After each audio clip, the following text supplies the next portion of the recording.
Yo, what's going on? So I'm here with my man Terrell, and this dude is an expert at helping people get funding, improve their credit. And what he told me before, man, he tells people how to legally rob the bank. Tell me what you mean by that, bro. Yeah, bro, I teach people how to legally rob the banks, right? Really just getting access to capital, getting access to business funding at 0% interest, right? Because the biggest thing about what people in general, right? A lot of times we've been afraid of credit, or we've been afraid of, access to funding because one, we're not educated, and two, we don't understand. When we don't have education, you don't understand the different resources that you have and how you can use those resources to really better your life and better your business. So I basically teach people how to get access to business funding in 7 days or less, 0% interest, and then what happens is that they can leverage that to build their business, to scale their business, to grow their business, or to even start a business, right? Because sometimes you gotta have a financial backing. And that'd be the biggest thing. Like coming from Baltimore, Maryland, I didn't have a financial backing, I didn't have the education, and then I didn't even know about the resources. And so when you don't know about it, it's like, they say if you know better, you do better. I'm older than you, right? Okay. And I remember when I was in college, I was afraid of credit. Right, a lot of people, I seen people go into debt. And once I was watching MTV Cribs, and it was Baby from Cash Money. Okay. And he said, hey, whoa there, I got all these houses and all these cars, and I ain't got no loans or nothing. I paid for them all cash. Right. And I was like, oh, that's what I'm gonna do. I'm gonna do what Baby did. Right. So I never had no credit up until 4 years ago. Okay. My credit score was 0. Okay. You know what I'm saying? Like I didn't have no credits, no loans, nothing. And I had built like a multi-million-dollar business fucking with debit cards because I was afraid of credit, but now I've learned, I got credit, I got, Amex, all that shit, and it's crazy, man. I got like 3 million Amex points on me. I don't pay for flights anymore.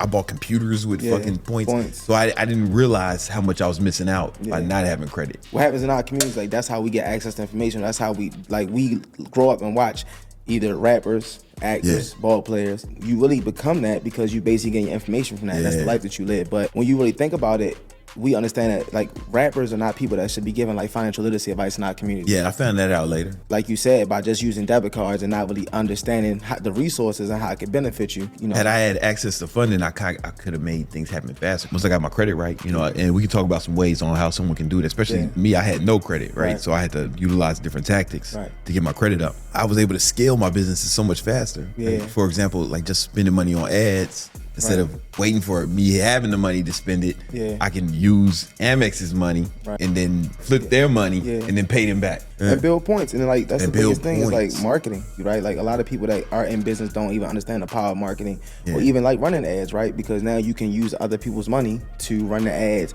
to, number one, build your brand, to get more awareness, right? One of my mentors say if they don't know you, they can't float you, right? So if they don't know you, they can't spend money with you.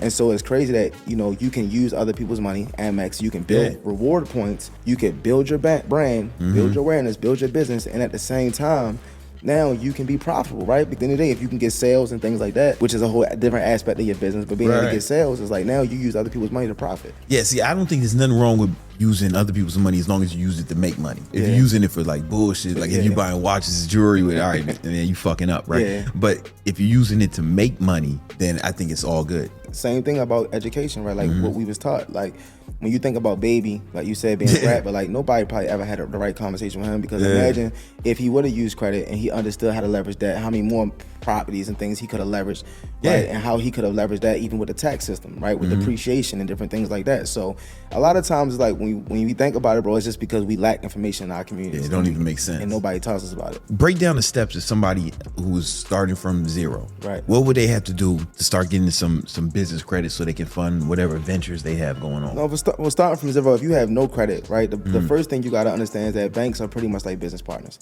right? So let's say you plan on owning a business, your future is that you're going to own a business, right? Well, it's looking at banks and understanding that banks are businesses that have assets, right? So one of the things I did, and like, we leverage AI, right? But I went to ChatGPT and I asked ChatGPT to give me like the top 5 banks based upon assets. Okay. Right, so Chase was number 1, right? Bank of America was number 2. I think Citigroup was number 3. I think Wells Fargo, and then there was some of the other banks right there, right? So if it was me, I'm gonna definitely set up an account with Chase. I'm gonna definitely get an account with Bank of America on that side because why?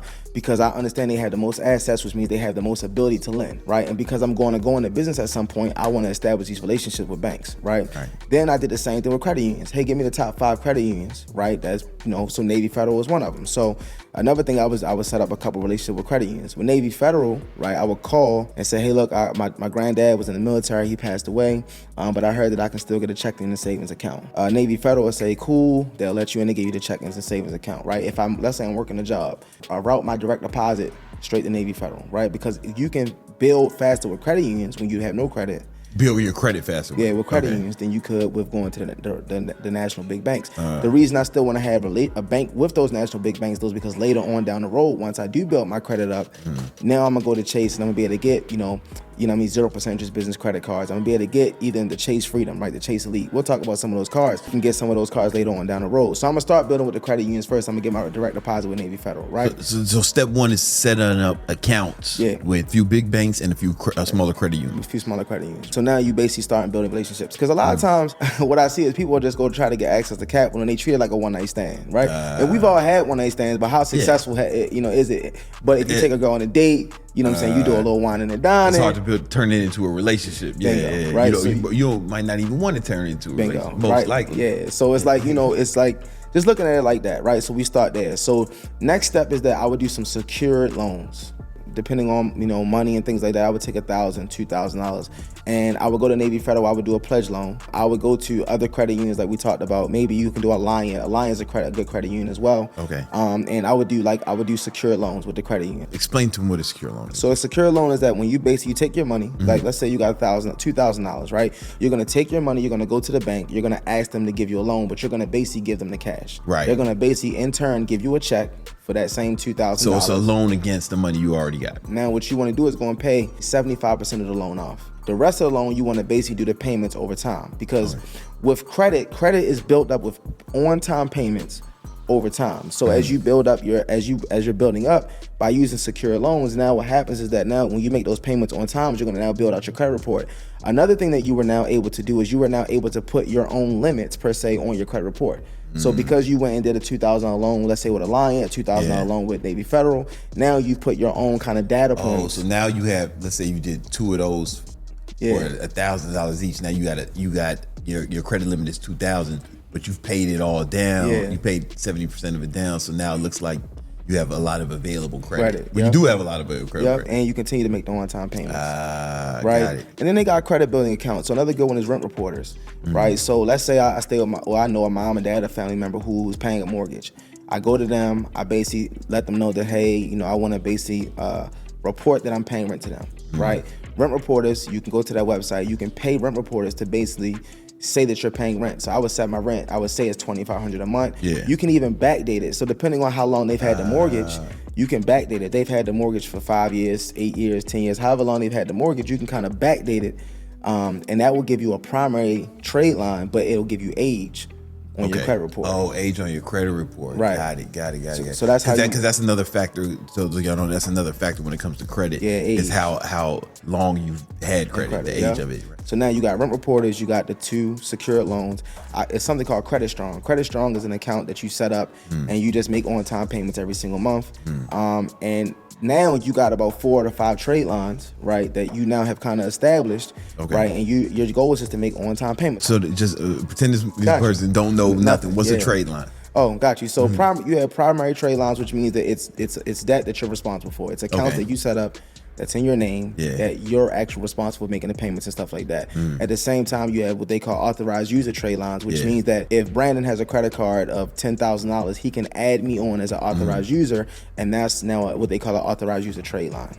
So and the more of these you have, the higher your credit goes. Yes, the more primary accounts that you have with the age, right, and the fact that you're making on-time payments, now you pretty much built out your credit report. Got it. From there, like once I do that, now I'm gonna look at what they call I'm gonna do some soft pulls, right, for credit cards that do soft pulls. So you got Capital One. Capital One is a credit card that they'll do a pre-approval, right, where now you can go in and do an application, do a pre-approval, you might get approved. You got Discover It. Now, why am I doing Capital One? Discover It.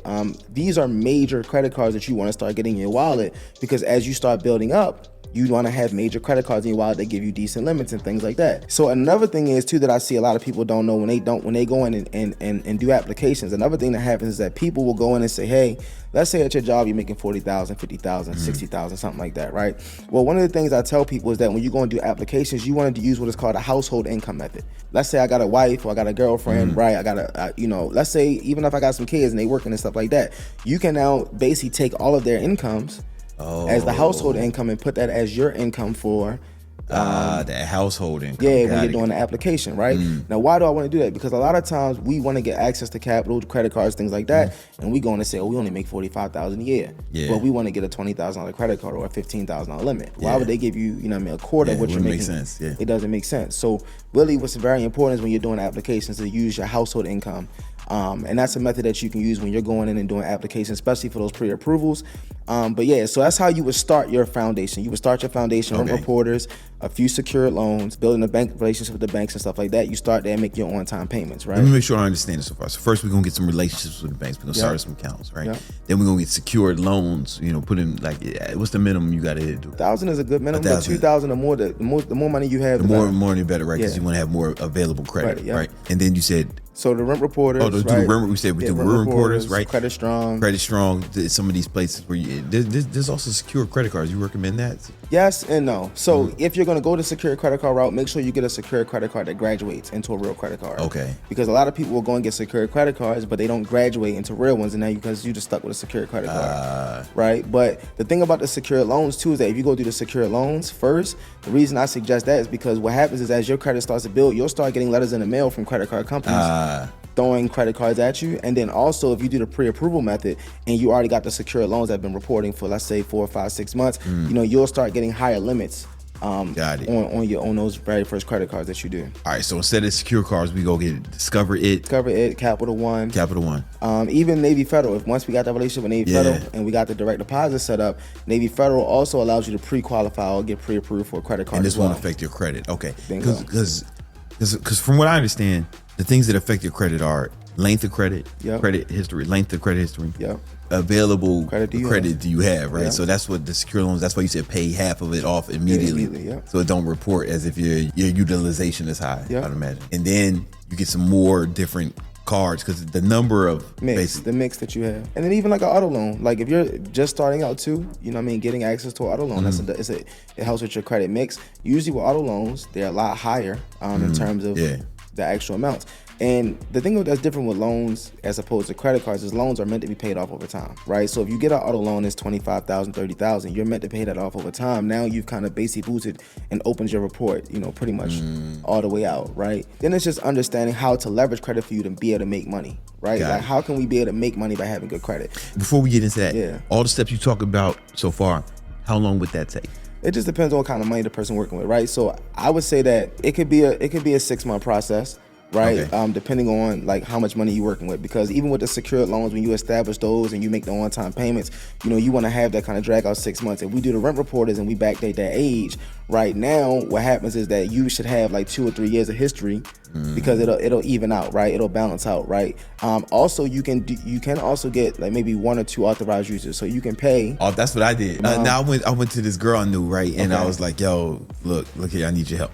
Right. You know what I'm saying? And I had her put me as an authorized user on the card. And then I think also had my girlfriend at the time. She had a card and she made me an authorized user. Right. And then I had my sister do it.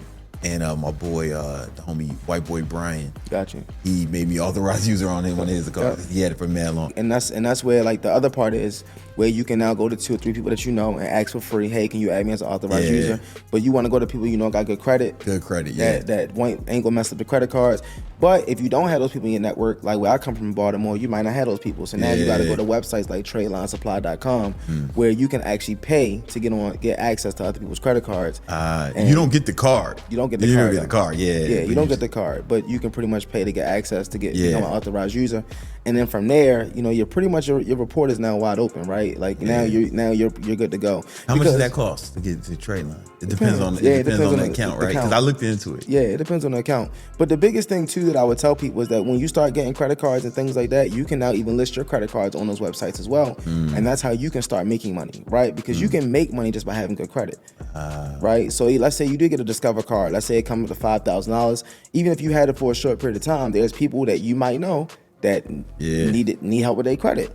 It's like, yo, look, I add you my credit card. I'll charge you $250. I'll charge you. They don't get the card. They don't get the card. Does their credit reflect on you now? If I got the card and I add you on my card, my credit is going to now reflect on your report, not the other way around. Right. So if you made someone an authorized user, this motherfucker go bankrupt. Yeah. You straight still. Yeah, you still. Okay. Good. How long do people really stay on someone else's credit card? If you're paying for it, it's like 60 to 90 days. And that's the thing about credit cards. Like sometimes you get 5 slots, sometimes you get 3. It depends on how many slots they give you too.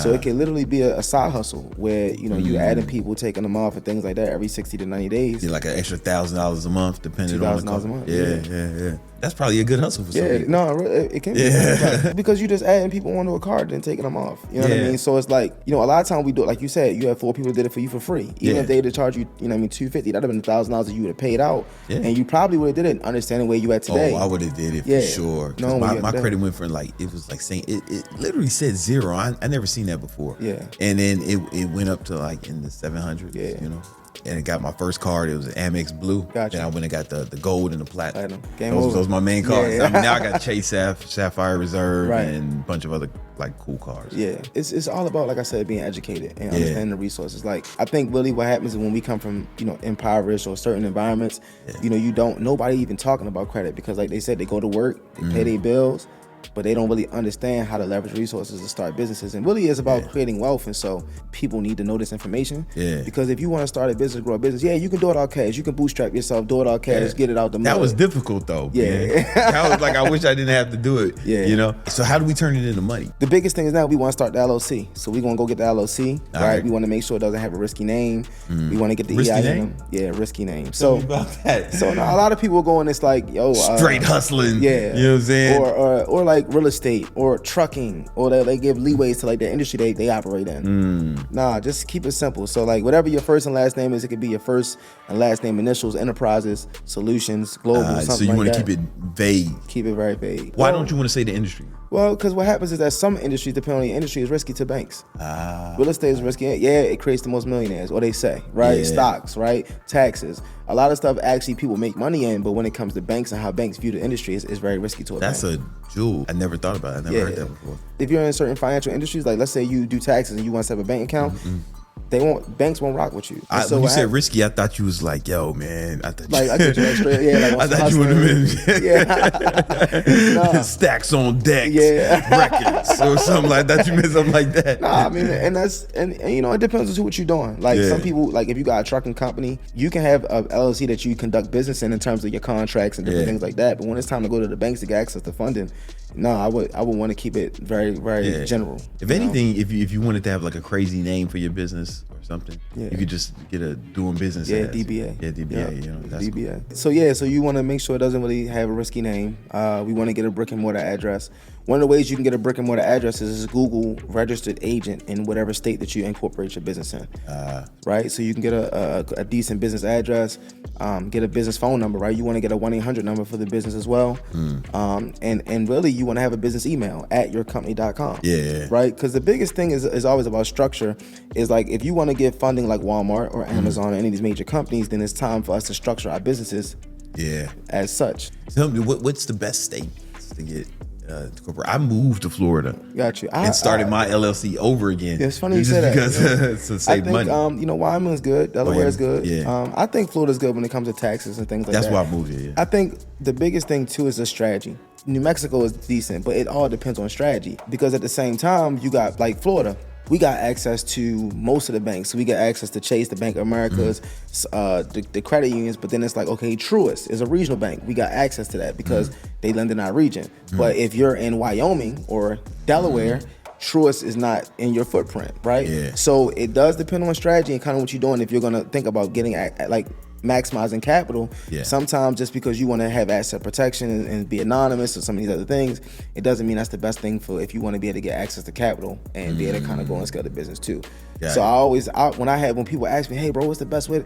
It's like, look bro, what is the strategy? Like, number one, what industry are you operating in, and what's your strategy for how you want to build and grow your business and scale? Because that also depends on that too. You can't just make it, I want to be anonymous, or I want to protect my asset. Like no, because hey, if you got a business that's heavy on capital and you need money for running ads and stuff like that, but now you're limited to only going after national banks. So once we have all this structure set up, right? We got our LLC, we got our emails, all that. We did all the trade lines, we did all of that. Right. What kind of credit score do we want to have before we start going to try to get real business you want to have funded? over 700.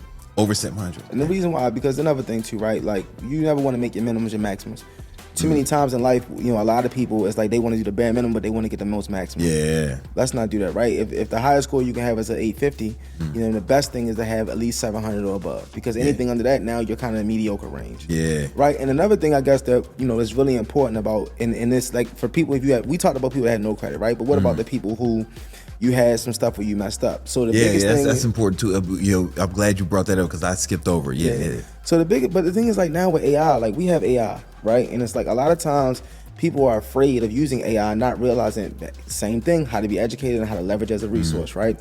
So with AI now, if you have negative items on your credit, you can screenshot whatever the negative items are on your credit. You can upload that negative item to ChatGPT. You can ask ChatGPT, hey, look, this is the negative item on my credit. Draft me an aggressive affidavit as if it came from a consumer law attorney using the FCRA. Right, draft me an aggressive affidavit using the FCRA guidelines and making it seem as though it came from a consumer law attorney. Boom, ChatGPT in 30 seconds, or even less than that, 5, 10, 15 seconds, they're gonna spit the whole affidavit up. And then you just sent that in the mail. You can even send it in the mail, but guess what? Let's say you don't want to send in the mail, right? You can go to Experian.com and upload your dispute. Before you even go to Experian.com, once you have the affidavit from ChatGPT, there's a website called NotaryLive.com. On NotaryLive.com, you can notarize documents anywhere at any time, right? So you just upload your ID, notarize the document. We take that document, we can upload that directly to Experian. Then, of course, you got the CFPB. You can go on there, submit a complaint. You can upload the same documents there with your ID. You can go to BBB, right? Because what's crazy is a lot of times that these are businesses that look for funding and do things just like us, right? So think about a Better Business Bureau. What happens is that now you can go dispute to the Better Business Bureau, right? And now this company it's like, oh, these are some negative reports from, other consumers. And it's like they have to handle these complaints. So a lot of times if you got negative items, there's so many different ways to go about it, but we can use AI to at least draft the affidavit, right? Get it notarized, NotaryLive.com, and we can upload it directly to the websites themselves. If we do want to send it by mail, I suggest going to onlinecertifiedmail.com, because now you can send the document out certified from home. Or you don't even have to go to the post office. It's $10.99, onlinecertifiedmail.com. That's what's up. The thing about the affidavit is that it's an official sworn statement. Right, so once you sign that and get it notarized, now it's an official sworn statement from you as an individual. Right, and then let's say people say, "Oh, I did that and it didn't work." Okay, but now you actually can take them to court or go and sue because now you gave them an official sworn statement from you as the consumer. Got it. And you had it notarized. And then it's like, okay, they didn't follow the certain FCRA guidelines, which they're supposed to adhere to. So now you can take them to court. And sometimes people win money, and sometimes they kind of just take the negative item off. But either way, we need to leverage AI to kind of get the negative items off and just be aggressive, right? Sometimes you can, once you send it in, okay, it's sent in. I sent it certified. Now I know I'm gonna send a certified return receipt. I know they received it. What can I do when they received it? Excuse me. Hey, TransUnion, this is Mr. Brown. I sent in a certified letter stating the different things that was on my credit report. Did you get it? Oh yeah, we got it. Okay, perfect. Well, I still see that the stuff is still reporting negatively on my credit report, and you guys violated. You use the same thing that was in your affidavit, right? I need this stuff deleted right away. So now you can pick up the phone and be a lot more aggressive about getting these negative items. That works. Yeah. I had one of my mentees. He was on the phone with Experian for an hour. See, the thing about life is that, like, if you're persistent enough and you are hey, like you're intentional, you're gonna make it happen. A lot of time people just don't have intention. And without intentionality, you're not gonna be successful. Yeah. And that's the thing about credit. I think it's like one of them intangible things where, think about it, it's like, hey man, I got free flights, I done got, free computers, all types of free stuff. It was intangible at the time because you used to build your business debit card. But once it became something tangible, now you understand how important it is. Yeah. And that's the thing I think with people is like everything. If it's not right now, microwave, you can't just pop in the microwave and have it instantly successful. It's so intangible. You got to be persistent with it. You got to take it seriously. I guess it depends on how many negative items you have, but in general, how long would it take for some people to start clearing off these negative items? I mean, if you use those affidavits, get notarized, you're going to see results in your first 30 days. First 30 days, wow. You just got to be persistent. Like people just, see the thing about us as human beings, we're emotional, right? And like we have emotion too when things don't really go our way. Yeah. But like if you just persistently keep staying on top of that stuff, you'll have everything wiped off your credit, and really in no time. And I say no time because a lot of times that's supposed to stay on your credit for 7-8 years. Yeah. Even if it took 8 months, is what that compared to 8 years? Yeah. That's not a long time. But how consistent and persistent are we about the process and understanding like it's where we're going, not where we came from. People too caught up in the past. They always look in the rear view mirror. You can't drive looking in the rear view. Yeah. You got to know where you're going. That's why the windshield is bigger. There you go, right? You got to know where you're going. And so that's the thing, I guess, with people when it comes to credit and just their life. It's not like this is your livelihood. This is you being able to create generational wealth. Because in our system, like everybody is leveraging debt, right? Yeah, like the whole shit. Even the government. Even the government, yeah. Right? Like, we in this trillions. Yeah. We still the most powerful country in America. I mean, in the world. That's a fact. Yeah. But we still leveraging other people's money, right? We're still doing trades and barters and things like that. So it's just like when people start to really understand the system and understand how money works, that's the first thing that people do is like clean their credit and work on that. And then a lot of times the business ideas and things that people have, like it really would work if they had some capital. They have the capital. Funding. All right. All right. So now we did that. What's the next step? Let's and we get our shit to like 750. Yeah. We now got the what? LLC. Yeah. Got the LLC. Cleaned up our credit report. However long that took. Business checking accounts. Well, same thing. I'm going to get business checking accounts with Bank of America. I'm going to do Chase for number one because, like I said, they're the biggest asset. I'm going to do Bank of America. I'm going to look at some community banks. I'm going to still do some of my credit unions as well. Same thing. I'm going to do the same thing in terms of building on those relationships. So different relationships. I have all my shit in Chase. Yeah. So Bank of America, bro, like get some other relationships. Because think about it, like you're a business owner, right? If you already like went to Chase and they gave you money, okay, boom. Got you. I had my knowledge 12 over here. Let me go establish my relationship with them and let me start building with them and let me see if I can get some funding with them, right? Because it's like, and you can do this every 91 days, you can go and do like anywhere from 3 to 5 banks. Okay. And just establish every 90 days. Yeah, and just to start establishing relationships. Right. Even if you put in 2,000, 25, 5,000 in, something like that, even if you letting it sit, it's like cool. Like, man, you can call the bank up. You got 5,000 sitting in the account. Hey man, I just want to know what kind of business credit cards and stuff do y'all got. What kind of stuff do you guys offer? You know what I'm saying? And then sometimes you can play the game like, let's say with Chase, I got 700,000 or whatever. I got 75,000 sitting in Chase right now. You know what I mean? I'll move everything over. What y'all got going on? Got it. They even sell you, yeah man, we got this.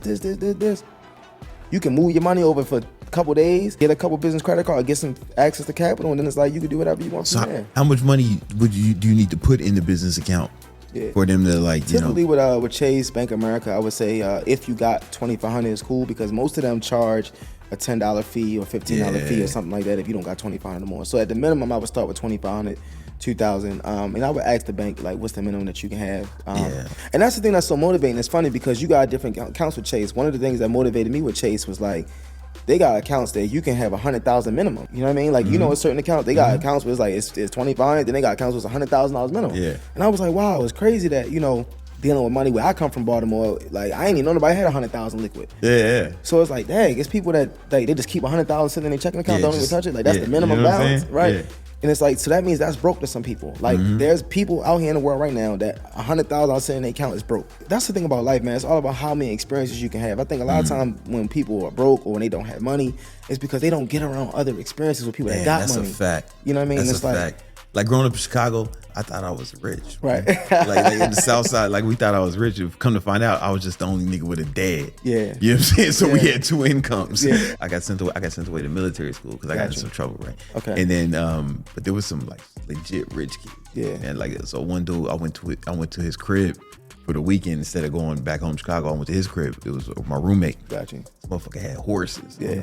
Like horse, yeah, horses. I never see. I didn't notice that he had a mansion. Yeah. His dad they had like mad cars. Yeah. You know, like they didn't have Rolls Royce and shit, but they had like Beamers and that type. Yeah, bunch like of them. foreigns, yeah. And I was like, oh shit, you know what your dad do? He's like, man, he's a doctor. What kind of doctor? He a foot doctor. I'm like, just a regular ass doctor. I was like, yeah. I was like, shit, man, fuck it, I'm gonna go to college. Yeah, that's what I was thinking. In you know, back in the 90s. That's crazy, bro. Because and what that shows is that like you got into a different environment, bro. It showed you something different, and it's like now it motivates you to want to be something that you never even thought about. 100%. Because like, I'm sure you know, coming from Baltimore, like I'm familiar with Baltimore, like in the hood, it feels hopeless. Like you can feel it, right? It's like tangible.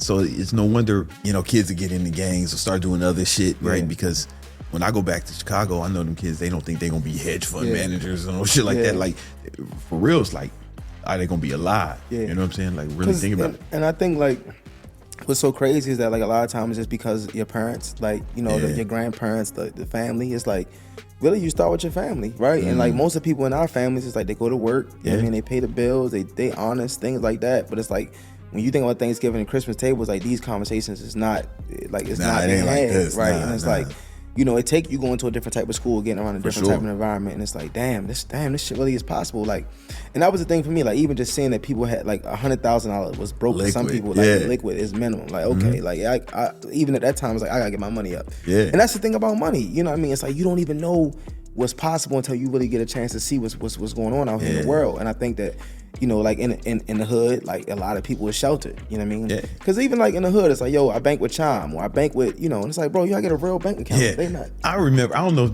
niggas is still doing this shit, but I remember, yo, we was cashing our checks at the liquor store, man. People still doing it too. Yeah, they still doing it? Like, I didn't know that was the thing, but I remember cashing checks at the liquor store. I remember one of my first checks when I was a personal trainer, I was like 17, and I went straight to the liquor store to cash that shit. You know, it's funny. Shout out to one of my guys, right? He got a refund check. With the Morgan State. Refund check, right? He got two of them. Like one day it was like $3,500. Next day they gave him another $3,500, right? Lie to you not. I took him to the liquor store. $3,500. He cashed his refund check, and it like he took the whole $3,500 out, came out with all his money in his pocket, started peeling out. You know, because like it's crazy that you say this, but I promise you, it's funny. When you look back at like the fact that we do stuff and it's all based upon lack of education. We just ain't know no better, man. I could have got a checking account. You know what I'm saying? Sit out, cash it at the liquor store. Cash it at the liquor store. And you pay a fee, right? Remember, like you pay a fee depending on how many. I forgot how much. Depending on like every 100 you pay a certain amount of money. But you pay a fee. Like if you got a checking account, how much do it cost to cash your check? Yes, nothing. So it's like you do it from your phone now. Mobile deposit. You know what I'm saying? Like just from your phone. And that's the thing. Like, and then what happens when you lack education? You now spend more money. Because you don't even have it's the ignorance tax. It's ignorance, bro. It's the ignorance tax. That's what we paying. You know, straight up, man. So now that we got the LLC, no, that's cool. We distracted, but I want to make sure they get the game, you know, so they know what to do. And I appreciate you. So like, sometimes people come on, especially if they coaches. Sometimes coaches don't want to give the sauce, but you giving it all, and I appreciate that, man. For sure, bro. Because the only way that we grow in our community is if we impart the wisdom and the knowledge. Now, it's up to them to go and execute, and that's the biggest thing that I see. That even when you give game, it don't matter how much game we give, because guess what? It's only a select few people that's gonna go out there and execute. Straight up, man. And then some people, you know, that's why I tell everybody who's like a coach or anything, like, yo, man, give as much game as possible, because some people will execute it and they'll just love you for it, right? But there's some people among you who's like, I don't want to do it.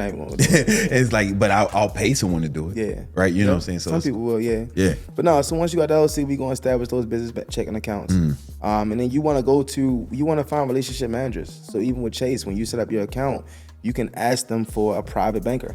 A relationship manager.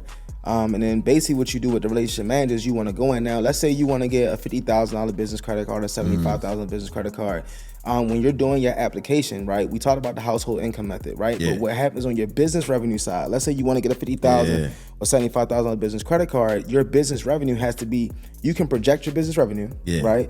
But you want to project that you're doing at least $1 million or more. Okay, a year. For your business, right? Even if it's brand new, right? Now, what happens is that if you go to Chase private banker, and let's say your regular income is 100. Let's say anywhere from 147,000 to 265, right? Let's just say that on a business application, right?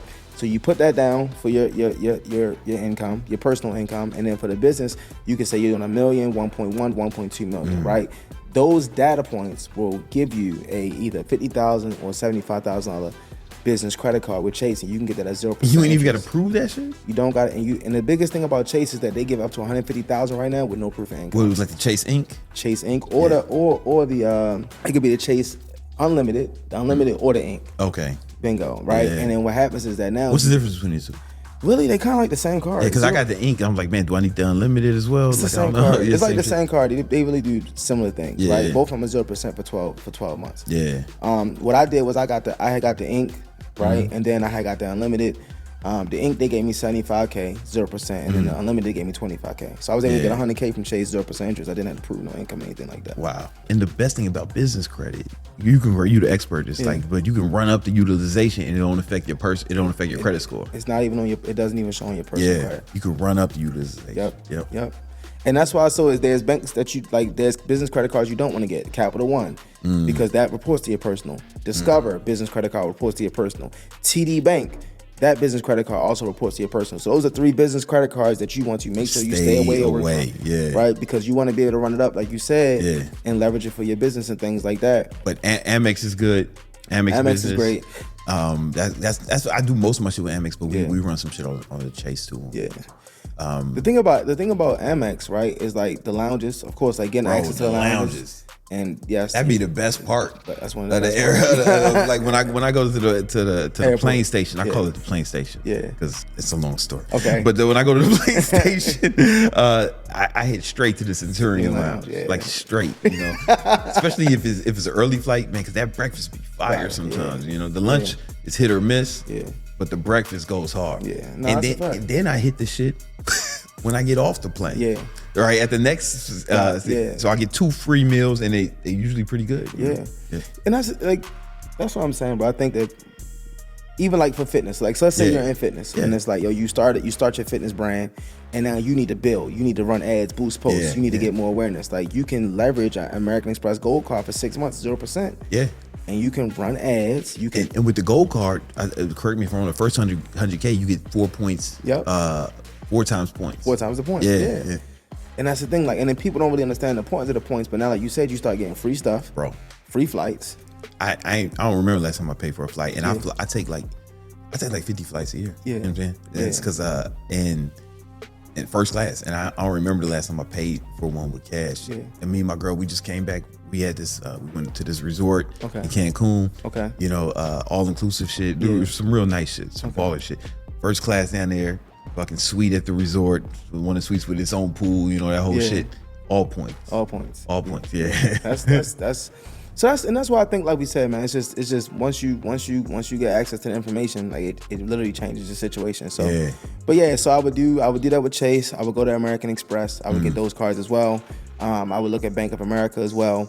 And then the biggest thing I'll tell you is too, like you gotta go to, like it's different resources. So you got iBankNet, right? iBankNet.com, where you can now look at different banks that are pretty much in your footprint per se. Okay. And you can also start relationships, or even at least pick up the phone and call and figure out what their lending process is, who they lend to. And then you can also ask, who do they pull from? That's another thing that's really important when you want to go after business funding, is because like Chase, right now, they're pulling from Experian and TransUnion, right? Amex is pulling from Experian, but you got banks like Navy Federal, they want to pull from TransUnion too. So now what you can do is you can kind of figure out how you want to do your sequence in funding, right? Knowing what banks are going to pull from TransUnion, what bank's gonna pull from Experian. Tell them why that's important. That makes sense. Because really you want to get access to as much funding as possible. So if I know that Truist is gonna pull from Equifax, and I know that Chase is gonna pull from Experian and TransUnion, right? And I know that Bank of America. So Bank of America, if it's a personal credit card, they're gonna pull from Experian. If it's on the business, they pull from TransUnion. Okay. So it's just knowing,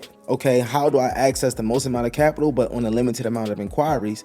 And the inquiries like drop your credit score. They drop your credit score as well, and briefly, momentarily. Yeah, right? and it lets banks know that you're out looking for capital, right? So now we want to play against each other basically. If I go to Truist and they pull from Equifax, I'm going to go to a bank that pulls from Experian. I want to go to another bank that pulls from TransUnion. That way you can get a bunch of funding at once, at one time, and just understanding who they pull from. Yeah. And you can also still do that play, but make sure you deal with the relationship managers. So Truist has relationship managers. Every bank that you're pretty much going to deal with, they have like even private bankers or relationship managers. Yeah. And then another thing I feel like people do is that people don't pick up the phone and call. Hey, look, I'm interested in getting this. What kind of products do you guys offer? So one thing that you do, like let's say you want to get access to funding, you pick up the phone, you call the bank, you want to know one, hey, who do you pull from? Yeah. Do you pull from TransUnion, Equifax, or Experian, right? Another thing that you want to ask is how many lending products am I able to get on this inquiry? Right? Because like with credit unions, with credit unions, you can what they call double dip. So with credit unions, a lot of times you can get a credit card, personal loan, right, all off of just one inquiry, right? But most banks don't allow you to do that. So most banks is like the more pulls that you do, the more like credit cards you want to get loans, they might do a hard pull, every single time. So it's kind of understanding that, but that's why you ask questions. Like even with Synovus, you got banks like Synovus. Synovus will allow you to, we call it a multiple entity funding. So let's say you got Brandon Carter LLC, and then you got BC LLC, right? You can do one inquiry with Synovus and get a business credit card for the BC LLC and get one for Brandon Carter LLC. But it's one inquiry, and Synovus also pulls from Equifax as well. That's what's up. So it's different. It's different things to it. How'd you learn all this stuff, man? Just locking into wanting to understand how the system works. A lot of times my pain came from I wanted to do a real estate deal, and I partnered with a guy, and basically he was able to steal $68,000 from me out of the deal, me and my mom, right? But what he knew was how to set up the LLCs, and he knew how to go to banks and get access to capital. When we closed on that first property, he was able to get the $68,000. We didn't even understand how he did it, and that pain was something I wanted to turn into a triumph. So that's when I just dug into everything about LLCs and fixing my credit and stuff like that, and just understanding what banks pull from where. And I did a lot of YouTube University, right? There was a lot of mentors. Shout out to my guy, him 500. Just even tapping into him and recession proof and stuff like that. But I'm somebody, if you give me access to information, I'm going to execute. Yeah. And so that was really, I think that's the biggest thing. There's so much information out here already on YouTube, even for, like, let's say being fitness. If you want to start a fitness brand, fitness coach, it's so much information, but people do not really tap in. They don't lock in on information. And then when they get the information, a lot of people play around like, oh, should I do this? Everybody's looking for confirmation and validation from someone outside of them. Nah, fuck that. Like, you need to validate yourself and go do it yourself, so that way you can learn the information, implement it, execute, and you'll change your life. Stop waiting for validation, execute, and confirmation from somebody outside of you. Yeah. That's the biggest thing. That's what's up, man. Where can people find more about you? At Chief SBS, man. So you can find me on Instagram at Chief SBS, YouTube, Chief SBS. Facebook, it's crazy. It's Tyrell L. Brown on Facebook. TikTok, same thing. You can find me at Chief SBS, man. Find me on all platforms. You're giving out a lot of this game on the platforms too. A lot of games given out on the platforms. Just text. If you text free to 240-301-1188, I'll send you my free training where it breaks down how to get access to 0% interest business funding in 7 days or less, and how to clean your credit with AI in 4 days. Even I learned a bunch of shit that I'm gonna have to utilize, man. Thank you, brother. I appreciate you, man. Thanks for letting me get on the pod. For sure, man. My pleasure. Business with you.